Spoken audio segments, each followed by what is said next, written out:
പിതാവിൻ്റെയും പുത്രൻ്റെയും പരിശുദ്ധാത്മാവിൻ്റെയും നാമത്തിൽ ആമേൻ.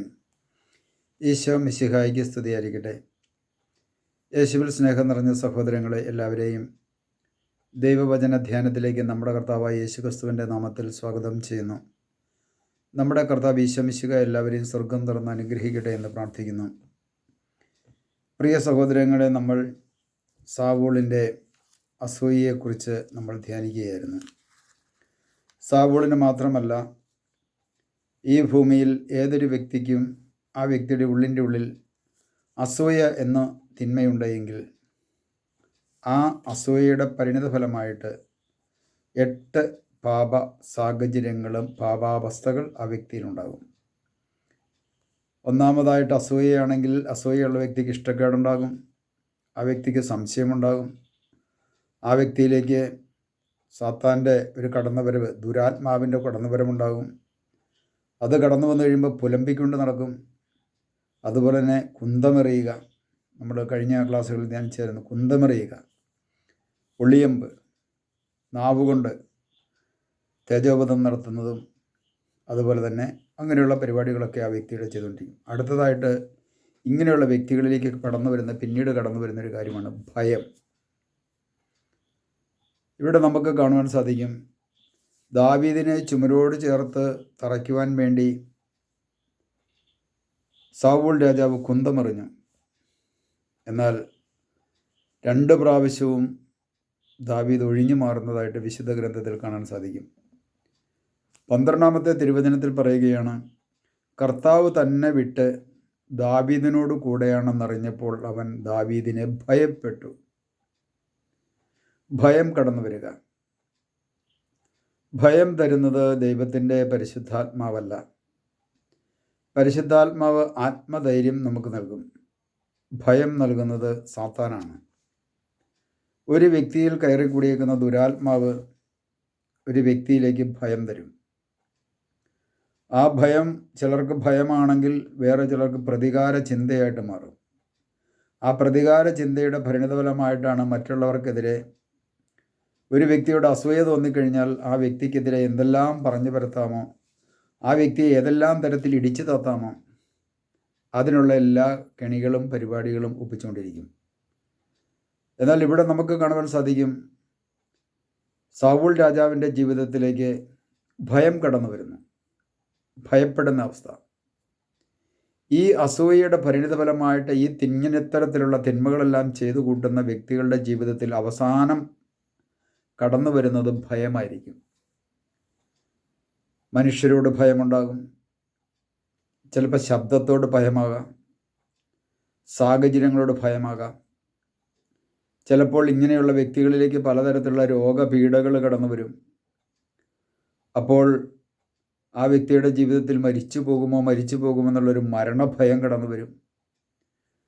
കുറേ കാലം കൂടെ ജീവിക്കണമെന്ന് ആഗ്രഹമുണ്ട്, പക്ഷേ രോഗങ്ങൾ വേട്ടയാടി തകർക്കുന്ന സാഹചര്യത്തിൽ ഭയം കൂടുതലുണ്ടാകും. ഏതൊരു വ്യക്തിയെ അകാരണമായി വേദനിപ്പിച്ചോ പീഡിപ്പിച്ചോ ആ വ്യക്തിയെ ഓർത്ത് ഉള്ളിൻ്റെ ഉള്ളിൽ ഭയമുണ്ടാകും. ഇവിടെ നമുക്ക് കാണുവാൻ സാധിക്കും, കർത്താവ് ദാവീദിനോട് കൂടെ ഉണ്ട് എന്ന് തിരിച്ചറിഞ്ഞപ്പോൾ ഈ പറയപ്പെട്ട സാവൂള് ഭയപ്പെടുകയാണ്. ഇന്ന് പല പ്രാർത്ഥനാ കൂട്ടായ്മയിലും ദൈവാത്മാവിൻ്റെ പ്രവർത്തന മേഖലയിൽ പ്രാർത്ഥിക്കുകയും പ്രസംഗിക്കുകയും പ്രഘോഷിക്കുകയും ചെയ്യുന്ന വ്യക്തികളുണ്ടെങ്കിൽ ആ വ്യക്തികളെ മറ്റുള്ളവർക്കൊരു ഭയമായിരിക്കാം. കാരണം ഈ ഭയം കടന്നു വരുന്നതിൻ്റെ പിന്നിൽ, ഭയം തരുന്നതിൻ്റെ പിന്നിൽ ഒരു ദുരാത്മാവിൻ്റെ പ്രവൃത്തിയുണ്ട്. അതുമാത്രമല്ല, ഭയപ്പെടുക മാത്രമല്ല, ഈ ഭയം ഉണ്ടായിക്കഴിഞ്ഞാൽ അവസാനം ഈ വ്യക്തിയെ കൂട്ടായ്മയിൽ നിന്ന് അകറ്റി നിർത്തും. ഇവിടെ തുടർന്ന് വായിക്കുമ്പോൾ നമുക്ക് കാണുവാൻ സാധിക്കും, സാവൂൾ അവനെ തൻ്റെ അടുക്കൽ നിന്ന് അകറ്റി ഒരു സഹസ്രാധിപനാക്കി. കൂട്ടായ്മയിൽ നിന്ന് അകറ്റുക. കുടുംബത്തിൽ പോലും സഹോദരങ്ങൾ അകറ്റി നിർത്തുന്ന അവസ്ഥ. അത് ചിലർക്ക് ഒരു ഒറ്റപ്പെടലായി മാറ്റപ്പെടും. അവർക്ക് ആ ഒറ്റപ്പെടൽ അനുഭവിക്കുന്ന വ്യക്തിയെ സംബന്ധിച്ചിടത്തോളം ദൈവത്തിൻ്റെ ആത്മാവിൻ്റെ കൃപയുള്ള വ്യക്തിയാണ് എങ്കിൽ ആ ഒറ്റപ്പെടലിനൊന്നും ഒരു പ്രശ്നവുമില്ല, അതിനെല്ലാം അതിജീവിച്ച് ആ വ്യക്തി പോവുകയും ചെയ്യും. അല്ലാത്തവരൊക്കെ തകരും എന്നതിന് യാതൊരു സംശയവുമില്ല. പ്രിയ സഹോദരങ്ങളെ, നമ്മൾ ഓരോരുത്തരും ഒന്ന് ചിന്തിക്കണമേ, എൻ്റെ ജീവിതത്തിൽ, എൻ്റെ കൂട്ടായ്മയിൽ ഞാൻ മറ്റുള്ളവരെ ഭയപ്പെടുന്നുണ്ടോ? എൻ്റെ കൂട്ടായ്മയിലുള്ള വ്യക്തികളെ ഞാൻ അകറ്റി നിർത്തിയിട്ടുണ്ടോ? ഞാൻ ഒരു വ്യക്തിയെ അകറ്റി നിർത്തണമെങ്കിൽ ആ വ്യക്തിയോട് എനിക്ക് അസൂയുള്ളതുകൊണ്ടാണ്. ആ വ്യക്തിയോട് സ്നേഹമുണ്ടായെങ്കിൽ സ്നേഹമുള്ള വ്യക്തികളെ ഒരിക്കലും അകറ്റി നിർത്തത്തില്ല. അസൂയയുടെ പരിണതഫലമായിട്ടാണ് വെറുപ്പ് കടന്നു വരുന്നത്. അസൂയയുടെ പരിണതഫലമായിട്ടാണ് ഭയമുണ്ടാകുന്നത്. അസൂയയുടെ പരിണതഫലമായിട്ടാണ് മാറ്റി നിർത്തുന്ന, അകറ്റി നിർത്തുക. ഒരു കാര്യത്തിലും പങ്കെടുപ്പിക്കില്ല, അകറ്റി നിർത്തിക്കൊണ്ടിരിക്കും. ഇന്ന് പല കൂട്ടായ്മകളിലും പല വ്യക്തികളും ഇത്തരത്തിലുള്ള കൂട്ടായ്മകൾക്കൊക്കെ നേതൃത്വം കൊടുക്കുന്ന വ്യക്തികൾ പോലും കൂട്ടത്തിലുള്ളവരെ അകറ്റി നിർത്തുന്ന ഒരു പരിപാടിയുണ്ട്. കോർഡിനേറ്റർമാർ പോലും താഴെയുള്ള സഹശുശ്രൂഷകരെ മാറ്റി നിർത്തും. അവരോടൊരു കാര്യവും ചോദിക്കത്തില്ല, തന്നിഷ്ടപ്രകാരം നടത്തുകയും ചെയ്യും. അവസാനം അത് പൊളിയുകയും ചെയ്യും. ഇന്നിതെല്ലാം സംഭവിച്ചുകൊണ്ടിരിക്കുന്നതാണ്.